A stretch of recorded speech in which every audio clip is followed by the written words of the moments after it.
2024 के पहली तिमाही के अपडेट आना शुरू हो चुके हैं। कुछ एक अपडेट्स जो आए हैं वो आपके सामने रख दें।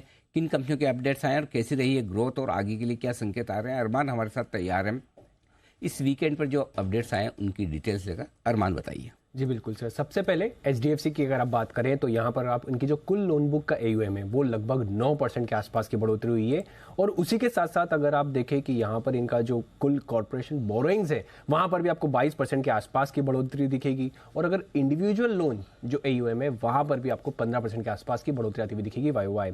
अब अगर बैंक्स में कई सारे बैंक्स के अपडेट आते हुए दिखे तो सारे बैंक्स के आपको एक टेबल पर सारे अपडेट मिल जाएंगे, जिसमें आप फेडरल बैंक की सबसे पहले बात करें, एडवांसेज और डिपॉजिट्स दोनों में आपको 21% की आपको YoY ग्रोथ आती हुई दिखी है। साउथ इंडियन बैंक यहां पर 15% की ग्रोथ एडवांसेज में आई है, तो डिपॉजिट्स में 8% के आसपास की आती हुई दिखी है। करूर वैश्य बैंक 14%, लगभग 14 और 13% की दोनों में आप बोले एडवांसेज ले लीजिए या डिपॉजिट्स ले लीजिए, दोनों में ग्रोथ आती हुई दिखी है। बैंक ऑफ महाराष्ट्र में 25% की ग्रोथ आपको दोनों में, या फिर एडवांसेज हो या फिर डिपॉजिट्स हो, दोनों में आती हुई दिखी है। और सीएसबी बैंक की अगर आप बात करें तो लगभग 30% की ग्रोथ तो एडवांसेज में आती हुई दिखी है।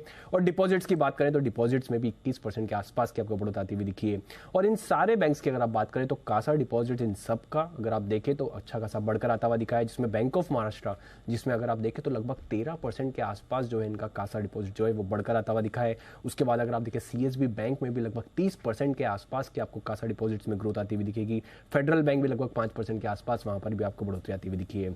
एपीएल अपोलो ट्यूब्स की बात करें तो यहां पर कंपनी ने जो तिमाही में रिकॉर्ड बिक्री दर्ज करी है, लगभग 56% के आसपास की आपको ग्रोथ YoY आती हुई दिखी है। वहीं अगर आप देखें जो वैल्यू एडेड सेगमेंट है वहां पर जो कंट्रीब्यूशन है वहां पर भी कंट्रीब्यूशन अगर आप क्यू भी अगर आप देखें तो बढ़कर आता हुआ दिखा है, 54% से बढ़कर 57% आया है।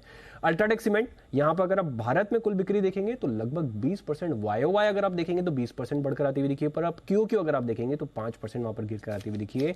और अगर आप कुल बिक्री की बात करेंगे तो कुल बिक्री भी लगभग आपको उसी के हिसाब से लगभग 20% के आसपास ग्रोथ आती हुई दिखी है।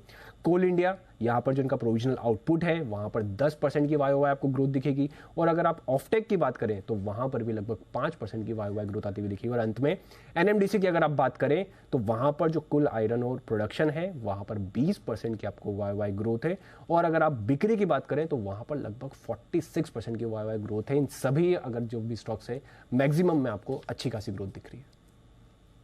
ओके, दमदार अपडेट आ रहे हैं सर। बहुत भी देखो जबरदस्त मेटल्स, बैंक्स, ऑटोज नंबर्स, मतलब इस तिमाही के भी नंबर्स अच्छे आने की उम्मीद करके आप चल ही सकते हैं, इसमें कोई डाउट ही नहीं है।